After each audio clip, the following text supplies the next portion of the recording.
Voilà, nous bénissons le Seigneur qui nous a fait grâce pour que finalement aujourd'hui, après autant de jours d'absence, nous puissions nous retrouver dans le cadre de nos programmes spéciaux au SACO et pour que nous puissions passer des moments merveilleux dans sa présence. Quoique vraiment en très grand retard, nous vous prions, vous qui nous suivez en ce moment précis, vraiment nous sollicitons votre indulgence et surtout que nous ne vous avons pas prévenu que nous devions être là présents. Nous profitons de l'électricité qui est présente et aussi nous avions connu un problème sérieux technique avec les perturbations des réseaux plutôt, qui ne nous ont pas permis pour que nous puissions être en contact avec vous. Aujourd'hui, nous sommes là, nous reprenons nos activités. Certainement, le Seigneur fera grâce que nous ne connaissions plus des interruptions comme fut le cas avec les 2 ou 3 semaines passées. Avant de commencer, nous voulons d'abord prier le Seigneur et commander ce moment très saintement. Prions tous ensemble. Père, de tout cœur, nous te disons merci pour cette opportunité que tu nous offres encore, Yahweh, en ces jours. Moi ainsi que tous les bien-aimés, pour que nous ayons les regards tournés vers toi et que nous puissions te consacrer ces moments, Papa. Nous voulons te voir à l'œuvre, Seigneur, du début jusqu'à la fin, de manifester ta présence au milieu de nous, dans tout lieu, dans chaque maison, dans chaque parcelle où l'on est connecté à ces programmes, où l'on sera connecté à ces programmes, Papa. Parce que c'est toi qui dis que là où 2 ou 3 sont assemblés en mon nom, je suis au milieu d'eux. Nous nous sommes assemblés au travers, Seigneur, de cet appareil, de ces réseaux sociaux. Yahweh, manifeste ta présence, Seigneur, en ce moment, au milieu de nous, dans tout lieu où l'on est connecté à ces programmes. Que ton esprit nous anime, que tes anges nous assistent du début jusqu'à la fin. Je déjoue le plan de l'ennemi du diable, de distraction, de manque de concentration dans la présence du Seigneur, même d'interruption de l'électricité. Je le voue à l'échec dans le précieux et puissant nom de Jésus. Et nous disons Amen. Nous bénissons Dieu pour cette opportunité qu'il nous offre encore pour que nous puissions nous retrouver ensemble. Et nous n'allons pas faire beaucoup de temps, mais quand même nous voulons partager pendant quelques minutes sur ce thème. Donne-nous de l'ombre, donne de l'ombre sur nos têtes. Nous avons plus besoin, mes frères et sœurs, dans nos vies, autant nous sommes parvenus, que le Seigneur puisse encore, sur nos têtes là, qu'il mette son ombre à lui. Et notre texte de base pour nous permettre de bien orienter nos prières à Dieu, c'est dans Jonas chapitre 4, à partir du 1er verset jusqu'au 6e verset. J'ai lu les Saintes Écritures. La Bible dit ceci: cela déplut fort à Jonas, et il fut irrité. Il implora l'Éternel et il dit: ah, Éternel, n'est-ce pas ce que je disais quand j'étais encore dans mon pays? C'est ce que je voulais prévenir en fuyant à Tarsis, car je savais que tu es un Dieu compatissant, miséricordieux, lent à la colère et riche en bonté, et qui te répand du mal. Maintenant, Éternel, prends-moi donc la vie, car la mort m'est préférable à la vie. L'Éternel répondit: fais-tu bien de t'irriter? Et Jonas sortit de la ville et s'assit à l'orient de la ville, là où il se fit une cabane, et s'y tint à l'ombre, jusqu'à ce qu'il vît ce qui arriverait dans la ville. L'Éternel Dieu fit croître un ricin qui s'éleva au-dessus de Jonas pour donner de l'ombre sur sa tête et pour lui ôter son irritation. Jonas éprouva une grande joie à cause de ce ricin. Voilà ce que Dieu a fait dans la vie de Jonas. Dieu a fait croître un ricin.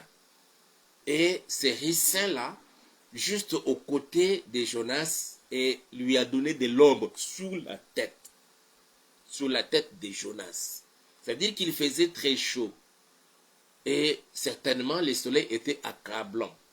Alors, pour enlever enlever l'irritation, ôter la colère, la furie de Jonas, Dieu a fait sortir ces rissins qui donna de l'ombre sur la tête de Jonas. Si nous sollicitons aujourd'hui à notre Seigneur de nous donner l'ombre sur nos têtes à nous, sur ta tête à toi, ma soeur, pour que nous nous sentions vraiment sécurisés, pour que nous nous sentions vraiment protégés, pour que nous nous sentions vraiment pas dans l'insécurité. C'est pourquoi nous avons plus besoin de l'ombre qui vient de l'Éternel. Qu'il nous donne cette ombre-là sur nos têtes et que l'ennemi ne puisse plus jamais chauffer nos têtes avec tout ce que nous sommes en train de vivre à la longueur de la journée, au cours de la vie, ce que nous avons vécu jusqu'à ce moment précis. Il y a des choses qui ne contribuent pas à notre bonheur pendant que nous sommes ici sur cette terre. Il y a des choses qui nous irritent chaque jour, mes frères et sœurs. Quand nous essayons un peu de scruter ce qui se passe tout autour de nous, en regardant comment ces choses se passent, ça fait mal au cœur. Alors, des fois, certaines personnes n'arrivent pas à bien dormir parce qu'ils n'ont pas du travail. Il y a ceux-là qui n'arrivent pas à avoir de la joie parce qu'il y a certaines situations qui leur arrivent dans la vie, dans leur famille, dans leur maison, dans leur foyer, dans leur entreprise, dans leur lieu de travail. Ça nécessite que Dieu donne à chacun sur nos têtes de l'ombre qui enlève l'irritation et pour nous permettre maintenant d'être dans la joie, d'être un peu reposé, de vivre un moment de répit dans notre vie pendant que nous sommes ici sur cette terre. Voilà pourquoi nous allons solliciter à Dieu de donner sur nos têtes cette ombre-là, l'ombre qui protège, l'ombre qui bénit, l'ombre qui ôte l'irritation, qui ôte toute situation malheureuse qui pourrait rendre la vie d'une personne, je dirais même, malheureuse. Non, nous ne sommes pas appelés, mes frères et sœurs, à vivre toutes ces situations-là. Mais avec Jésus, il faut de bonnes choses. Parce que la Bible dit, il a préparé des bonnes choses pour que nous, aujourd'hui, nous puissions le pratiquer.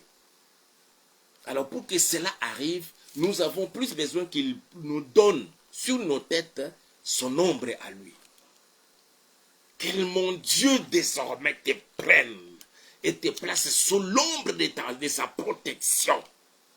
Au nom puissant de Jésus-Christ de Nazareth.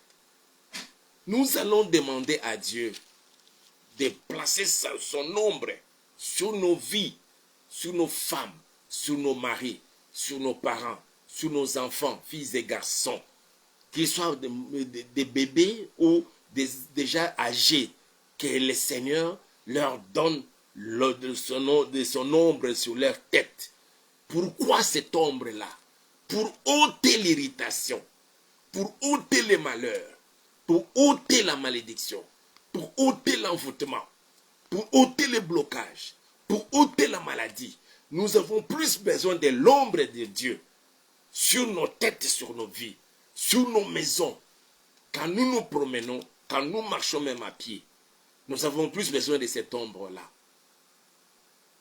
Oui, mes frères et sœurs, comme vous êtes là, vous et moi avons besoin de cette ombre-là. Nulle personne sur la terre n'a besoin d'une autre ombre si ce n'est celle de notre Dieu. N'avons-nous jamais entendu parler? Non, celui-là, il est protégé sous l'ombre de quelqu'un de supérieur, de quelqu'un de puissant. Pour dire que l'ombre protège. Et que l'ombre de l'Éternel te protège contre toutes les attaques des sorciers, contre toutes les attaques des démons qui viendraient les de nuit comme des jours pour vous faire du mal, pour vous imposer même certaines maladies. Que l'ombre de l'Éternel nous protège partout où l'on se retrouve. Que tout ce qui est à vous soit placé sous l'ombre de l'Éternel. Qu'il donne de l'ombre sur ta tête. Qu'il donne de l'ombre sur la tête de ta femme, qu'il donne de l'ombre sur la tête de ton mari, qu'il donne de l'ombre sur la tête de tes enfants, de ton fils, de ta fille, de ta fielle, qui donnent de l'ombre sur tes affaires. Et tout ce qui est à toi, soit sous l'ombre de l'Éternel pour une protection assurée, une sécurité assurée, et que rien ne pourrait vous faire de votre vie qui vacille encore. Parce que l'ombre de l'Éternel vous est accordée en ce moment précis, dans le précieux et puissant nom de Jésus-Christ de Nazareth. Cet homme de Jonas, après avoir prêché la bonne nouvelle, la parole de la repentance, dans la ville de Ninive, il est allé se placer, il s'est fait une cabane pour aller s'abriter là-bas. Et il attendait la destruction de la ville de Ninive, de ses habitants. Il attendait cela. Et lui-même, quand nous lisons dans les versets qui précèdent le verset 6, il dit ceci. Je voudrais même revenir encore à partir du verset 2. Jonas chapitre 4, verset 2. La Bible dit, il implora l'Éternel et il dit, ah, Éternel, n'est-ce pas ce que je disais quand j'étais encore dans mon pays? C'est ce que je voulais prévenir en fuyant à Tarsis pour Jonas. Il voulait que les Ninivites puissent mourir dans leur péché. Bon, ça, ce n'est pas encore notre problème pour aujourd'hui, parce qu'aujourd'hui, c'est une séance spéciale de reprise de nos activités après l'interruption de tout ce que nous avons connu pendant tous ces temps-ci. Alors, je savais que tu es un Dieu, il présente maintenant Dieu. Il savait que Dieu, il est comment? Il dit ceci, tu es un Dieu compatissant et miséricordieux, lent à la colère et riche en bonté et qui te répand de mal. Il donne 3 qualités de Dieu. 4, je dis, comment? 1, 2, 3, 4 et 5 qualités de Dieu. C'est un Dieu compatissant. Que c'est lui qui veut te donner de l'ombre, qui donne de l'ombre sur ta tête. C'est pour que vous puissiez bénéficier de ses compassions. C'est un Dieu compatissant. La Bible déclare dans les livres des Lamentations, tes bontés ne sont pas encore épuisées, ni tes compassions arrivées à leur terme. Cela se renouvelle chaque matin. Que le Seigneur se renouvelle encore dans ta vie, dans ta maison, dans ta famille, dans tes projets. Qu'il renouvelle encore ses compassions éternelles. Et c'est un Dieu compatissant. Je ne te présente pas quelqu'un, un Dieu colérique, qui va seulement faire déverser sa colère sur toi, mais plutôt sa compassion ou ses compassions. Il est compatissant. Jonas l'a reconnu. Pas seulement qu'il est compatissant, mais c'est un Dieu miséricordieux. Qu'il vous accorde sa miséricorde, quels que soient mes frères et sœurs, un nombre élevé de péchés que nous avons commis dans nos vies. Ce Dieu-là, c'est un Dieu miséricordieux. Qu'il exerce sa miséricorde dans nos vies, dans la mienne, dans la tienne, dans la sienne, dans nos vies à nous tous. Que sa miséricorde, voyez comment nous sommes faibles, comment nous sommes terrassés, comment nous sommes abattus, et à cause même de certaines situations, on ne sait même pas craindre ce Dieu-là. Mais il est miséricordieux. Que sa miséricorde vous soit accordée en ce moment pendant que je parle, dans les précieux et puissants noms de Jésus. Pas seulement qu'il est compatissant, qu'il est miséricordieux. C'est vrai qu'il a la colère, mais il est lent à la colère. Il exerce sa colère avec beaucoup de lenteur. Profitons, Seigneur, mes frères et sœurs, de cette qualité de notre Dieu pour nous pousser à nous rapprocher de lui, à nous repentir, plutôt que d'attirer sa colère vers nous. Il y aura un temps où il va exercer sa colère. Mais pendant ce temps, pendant que nous parlons là, et que l'Église est encore sur la terre, le Saint-Esprit agissant dans nos cœurs, dans nos vies, nous bénéficions de la lenteur de la colère de Dieu. C'est une qualité exceptionnelle. S'il pouvait vraiment exercer sa colère, mes frères et sœurs, je vous assure, personne ne serait exempté, personne ne serait sauvé, personne ne bénéficierait même de ses grâces, de ses faveurs, de ses bénédictions. C'est pourquoi la Bible déclare, profitant de cela, c'est un Dieu qui est lent à la colère. Et pas seulement ça, riche en bonté.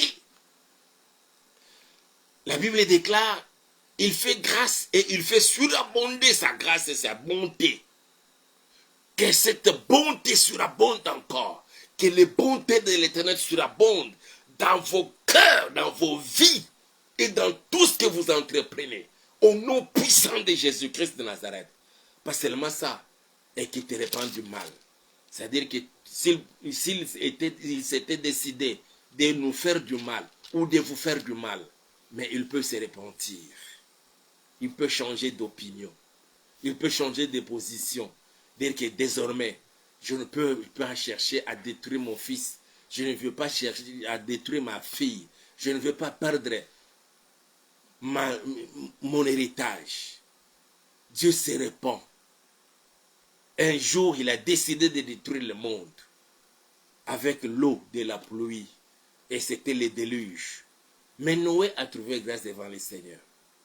Et il a demandé, Dieu a demandé à Noé de construire une arche. Il a construit cette arche-là, et après il lui a demandé d'entrer dans l'arche.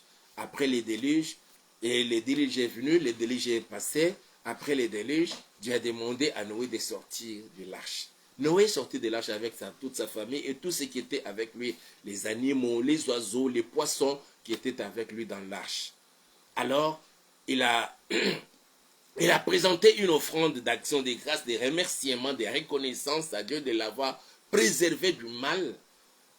Et la Bible dit quand Dieu sentit l'odeur de l'offrande de Noé, et la Bible dit, Dieu se répandit. Il dit désormais, je ne détruirai plus le monde comme je viens de le faire par les eaux. C'est pourquoi je peux vous dire, mes frères et sœurs, toutes les fois que nous sommes en train de vivre les inondations avec dégâts matériels et humains, mes frères et sœurs, ça ne vient pas de Dieu. On peut parler de catastrophes naturelles, tout ce que vous pouvez avancer comme argument, puisque ça ne se justifie pas dans la Bible. Ça ne vient pas dire. Il est vrai que les inondations aussi, c'est parmi les signes avant-coureurs de la fin du monde. Mais les inondations qui détruisent et les vies humaines et des dégâts énormes matériels, non, ça ne vient pas de Dieu. Dieu a dit, désormais, la Bible dit, il s'est repenti. Dieu s'est repenti. Peut-être qu'il s'est repenti, il veut maintenant là se repentir du mal qu'il a décidé de faire dans nos vies parce que nous nous sommes mal comportés devant lui. Dieu sait, nous nous rabaissons, si nous nous humilions, il peut se repentir pour nous permettre encore de vivre des moments de grâce. Voilà les quelques qualités que nous devons bénéficier de notre Seigneur. Et ça, c'est Jonas l'a reconnu. Et après, la Bible dit, maintenant, c'est ce que Jonas continue à faire sa prière après, auprès du Seigneur. Maintenant, Éternel, prends-moi donc la vie, car la mort m'est préférable à la vie. L'Éternel répondit, fais-tu bien de t'irriter? Ici, Jonas s'était irrité parce qu'il a vu les Nénévites se repentir, se tourner vers le Seigneur. Ils ont reconnu leurs péchés, ils les ont confessés, ils ont demandé, sollicité la miséricorde du Seigneur. Et Dieu les leur a accordé. Mais cela n'a pas plu à Jonas. C'est comme cela qu'il était irrité. Et Dieu lui demande, lui pose la question, fais-tu bien, toi Jonas, de t'irriter? Et c'est alors que Jonas s'est fait une cabane, il est allé s'abriter là-bas. Dieu a compris que là-bas dans la cabane, il était dans la colère, il était irrité. Alors pour l'enlever de cette irritation, il fit croître l'hérisson. Et l'hérisson avec donnant l'ombre sur la tête de Jonas. Que le Seigneur désormais, que mon Dieu fasse quelque chose dans votre vie qui vous accorde l'ombre pour que vous ne soyez plus désormais attaqué par la chaleur de la journée. Quand je parle de la chaleur de la journée, quel que soit, même si le soleil est accablant, je parle des œuvres des ténèbres, les œuvres des sorciers, les œuvres des occultés, des œuvres de Satan dans votre vie, dans nos vies à nous tous. L'ombre que Dieu donne sur nos têtes, ce sera la protection dont nous avons besoin autant nous sommes parvenus. Que tout ce qui est à toi soit placé sous la sainte protection de l'Éternel. Le Dieu Tout-Puissant, le Dieu miséricordieux, compatissant, lent à la colère et riche en bonté. C'est lui qui se répand du mal, qu'il te donne de l'ombre, qu'il donne de l'ombre sur ta tête, sur ta maison, sur ta famille, sur tes biens. Au nom puissant de Jésus, qu'il le fasse aussi en République démocratique du Congo, où que vous soyez, que la main de l'Éternel, si pour Jonas c'était l'hérisson, mais pour toi et pour moi, autant nous sommes parvenus, c'est la main de l'Éternel lui-même. Sa main qui n'est pas courte pour sauver, qu'il étende sa main sur ta vie, qu'il étende sa main sur ta maison, qu'il étende sa main sur ta famille, qu'il étende sa main sur tes entreprises, qu'il étende sa main sur dans ton entourage, pour assurer ta sainte protection, au nom puissant de Jésus-Christ de Nazareth. Jésus de Nazareth, je me tiens devant ton trône de la grâce, recommandant tout celui qui est connecté à ces programmes, leur famille, oh Yahweh, que tu fasses du bien à ton peuple. Toi, les dieux miséricordieux, compatissants, lent à la colère, riche en bonté, tu te répands du mal. Tu avais décidé de faire du mal à ton peuple parce que nous nous sommes mal comportés devant toi. Nous nous sommes, Seigneur, vous voyez, dans le péché, dans la débauche, dans la masturbation, ô Père éternel, dans le vol, dans le détournement. Père, l'heure est arrivée pour que, au moment où, Seigneur, nous tournons vers toi, reconnaissant nos fautes, Seigneur, notre Père, et pitié de nous, et pitié de ton peuple, et pitié de ma soeur, et pitié de mon frère, et pitié de cet homme, de cette femme, et pitié, Seigneur, de chacun de nous, parce que nous sommes les brebis de ton pâturage. Couvre-nous, Seigneur, et donne-nous, Seigneur, notre Dieu, de l'ombre sur nos têtes, quels que soient les soleils diaboliques, quels que soient les soleils sataniques, qui libèrent ces rayons, accablant nos vies. Notre Seigneur, notre Dieu, Père, fais croître Yahweh. Si pour Jonas c'était l'hérisson, mais pour nous, Seigneur, autant nous sommes parvenus, que ce soit ta main à toi, étant ta main. Et que, Seigneur, tu nous donnes de l'ombre sur nos têtes, sur nos vies, sur nos enfants, sur nos parents, papa et maman, sur nos frères et sœurs, sur tout ce qui est à nous, Père Tout-Puissant. Même quand nous sommes endormis dans nos maisons, dans un profond sommeil, ne sachant même pas ce qui se passe tout autour de nous, que ta main, Seigneur, nous donne de son ombrage. Que ta main, Papa, protège nos maisons pour ne pas laisser percer nos maisons par des sorciers, par des satanistes, par des voleurs, par des malfrats, au Père éternel. Même lorsque nous sommes par la journée en train de marcher à pied, la nuit marchant à pied, Seigneur, que sur notre chemin, ô Dieu, à cause de l'ombre de ta main, que nous ne puissions pas nous rencontrer, Seigneur, de ceux qui font mal, de tous ceux qui commettent des actes ignobles. Garde-nous, Seigneur, sous l'ombre de ta main. Que cet ombrage, Yahweh, garde toute personne connectée à ces programmes. Pendant ce temps, jusqu'au jour de l'enlèvement de l'Église sur la terre. Merci, Père, parce que tu exauces la prière et tu agis même au-delà de ce que nous te demandons. Au nom puissant de Jésus-Christ de Nazareth, nous avons aussi prié et nous disons Amen. L'Éternel crée, elle te donne sur ta tête l'ombre pour ôter l'irritation, pour ôter la malédiction, pour ôter l'envoûtement, pour ôter les blocages, pour ôter tout ce qui faisait que votre vie ne fasse que tourner en rond, pour que vous vacillez, vous piaffez la terre. Désormais, vous êtes bénis. Allez de l'avant. Et que la main du Seigneur qui vous donne de l'ombre vous guide dans tout ce que vous allez entreprendre. Vous êtes bénis. Le votre pasteur Hippolyte. Je vous salue, cher bien-aimé Homo Hippolyte Bassi. Que mon Dieu vous voie et qu'il vous bénisse encore davantage. On se retrouve demain. Nous ferons de notre mieux. J'espère que l'électricité ne fera pas défaut pour que déjà à 23h, nous soyons au rendez-vous. Que mon Dieu vous bénisse. Vous pouvez nous appeler, nous faire part de vos intentions de prière. Nous allons vous soutenir. Bientôt et très bientôt, nous vous annoncerons. Nous avons trouvé un endroit où nous allons commencer avec des prières intenses et des enseignements bibliques pour notre formation personnelle en vue d'une bonne préparation pour aller à la rencontre du Seigneur. Que Dieu vous bénisse et à demain.